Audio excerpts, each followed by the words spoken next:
the Rudd stuff. Word up.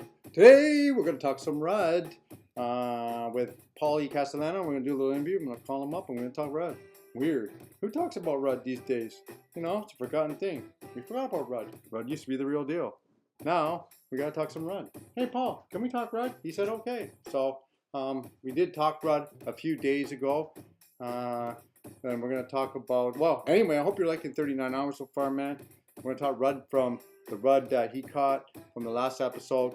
I was very jealous of that fish. I have not ever caught a Rudd. It's one of those species I have not caught. And to catch it on a lure, and I got the bite, it killed me that I lost it. Like I could have stayed there for 3, 6, 8, 9, 10, 20 hours there just to catch that Rudd. And Paulie got it, and I was like, oh, I want one so bad, and it was giant. And some people are saying that could be an Ontario record. We're going to have to look into this. It could be an Ontario record, and we got the measurement right there. I don't know if it's going to count or whatever, but woo, man, Rudd was a donkey. Unbelievable. Just a sick pig of a Rudd.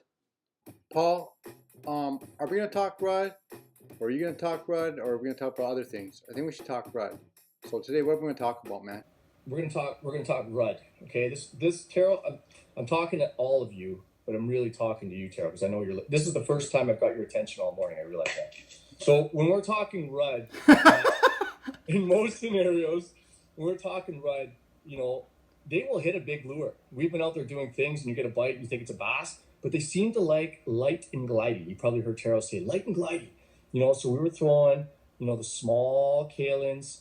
You know, I believe it was the 16th, and, you know, we tried 8, and then small twister tails, you know, small plastic bodies.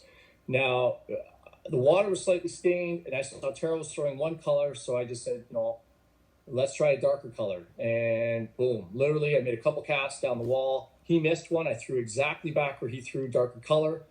Light and gliding. So what I mean by that is you just get your line tight and let the current push it naturally down. Heavy jig, 6. Rudd a lot of times will hover different levels.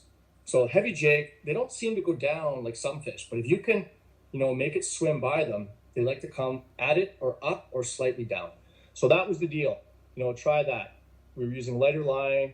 I believe I had 6 pound. I think Taro had 6 pound as well. And we had 5 pound braid. So different small kaolin plastics and small light jig heads. Different colors. Keep it simple. You got a couple naturals, a couple darks, a couple brights.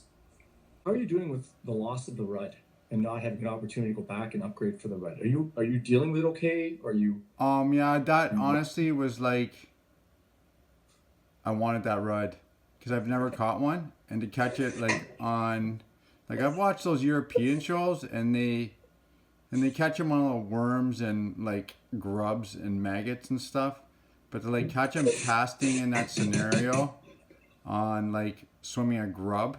So sick, bro. Like, does anyone even throw a lure for Rudd? I don't know. Like, they just showed up here years ago. They're invasive, I guess, but they eat. You know, it's like we have so many shiners. Those Rudd are everywhere, and they love that light and glidey stuff. So that small kaolin's grub, and that's a weird spot. There's something about that section there. They're always hanging around there, but the Rudds, I think it's a huge underutilized fish, Taro. What do you think about starting a 5 Rudd tournament series? Call it Rudd Masters. Lure only? It'd be like impossible. Now I want to say something to you, like about that lure. Remember we were talking. We don't have this in the show, right? On 39 hours, the other stuff that we talk about. Because I was like, what about that spot where we saw tons of Rudds? Mm-hmm. And you're like, you said no. They just, I don't know why they just won't bite a lure in that scenario.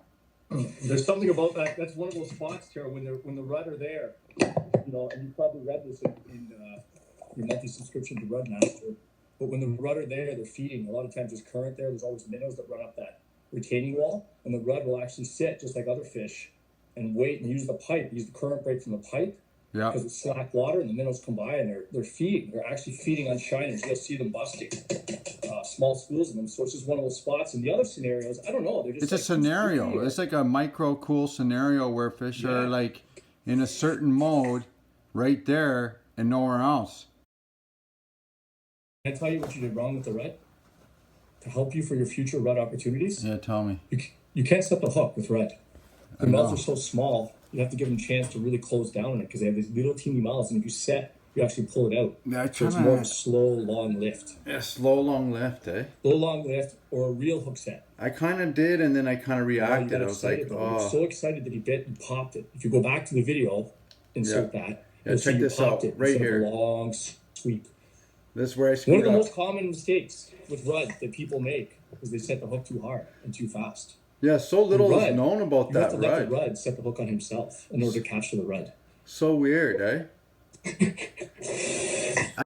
The Grandmaster has spoken. Grandmaster Rudd. Nobody can defeat him. Anyway, thanks, Paul, for chiming in and give us some insight on the mighty Rudd. Lastly, I want to say thank you to all the sponsors. Alumacraft Boats put $10,000 in for charity. Wow. Tackle Box Lottery, our team. Wow. Thanks for being behind us, George, at Tackle Box Lottery. It's a startup company, and he gambled some money on us, man. He believed in our project, so thank you. And Live Target Lures for providing us with great baits to use and for being behind the project. Dakota Lithium Ion Batteries, thank you so much for being behind us as well. And Travel Manitoba, woo-wee. Yep, thank you very much. And Acme Kalins, also thank you. Aquaview, thank you. Thank you very much. We would have never even seen some of the fish we ended up catching in this series without your Aquaview cameras. And you know what, people, without those sponsors, this project would have never been possible. So if you're going to buy batteries, let Dakota Lithium know you love the show. Let them know. Buy batteries from them, because they're supporting us. Without them, that couldn't happen. If you're in the subscription boxes, order Tackle Box Lottery. If you like live target lures, or if you're fishing, you need live target lures anyway. So why not buy them and let them know how much you appreciate them behind 39 hours. Same goes for Travel Manitoba. Same goes for Alumacraft Boats. Same goes for Acme Kalins, man. Let them know. Let them know. Show the love back for the love that they're showing us. And lastly, kiss the ground that Jay Siemens walks on, because without that man, this would have never happened. He has been working night and day to lift this dream project off the ground. And he has really been our backbone.